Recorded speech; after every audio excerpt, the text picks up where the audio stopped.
This small detail that I noticed in the background of the Spider-Man Brand New Day trailer seems to be paying off a big promise made at the end of Spider-Man No Way Home. So the other night ahead of the release of the Spider-Man Brand New Day trailer, I went back and rewatched Spider-Man No Way Home for like the millionth time, just so I could have the movie fresh on my mind ahead of the release of the new trailer, and definitely not because I just wanted to watch it again. But in all seriousness, I do think revisiting this movie in preparation for our first look at Spider-Man Brand New Day paid off, because it made me take note of something in that trailer that I don't think I would have had I not just watched this movie. In the big stinger at the end of the trailer, we see that Peter is back interacting with Ned and MJ, except now, of course, they don't know who he is. And it's in this quick moment that we learn that Peter is now a neighbor of theirs, meaning that they're all presumably living in the same apartment building. Now, you know, that's all interesting stuff. It leads you to wonder what's going to transpire between these three over the course of the movie. But what I think is something that we really need to take note of is what we see in the background of this shot. There seems to be a lot of pictures of Spider-Man hung up on this wall in what's presumably MJ's apartment, Which to me almost looks like a conspiracy board, you know, one of these Charlie Day meme type things. Now, I honestly probably wouldn't have thought much of this, but then I remembered this line that we get from MJ at the end of Spider-Man No Way Home once she finds out about the whole memory wipe spell. I'll come find you, okay?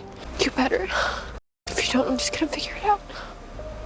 I've done it before, I can do it. Now, obviously, we saw in Spider-Man Far From Home that MJ had a pretty good sense for these kinds of things. She figured out Peter was Spider-Man relatively quickly on her own. So seeing this in the background of a scene set in MJ's apartment makes it seem pretty likely to me that one of the subplots of this movie could focus on MJ rediscovering Peter's identity by herself. Which is funny because a large portion of this trailer seems to be about Peter wanting to go back to Ned and MJ and just explain everything that happened. Little does he know he just might not have to.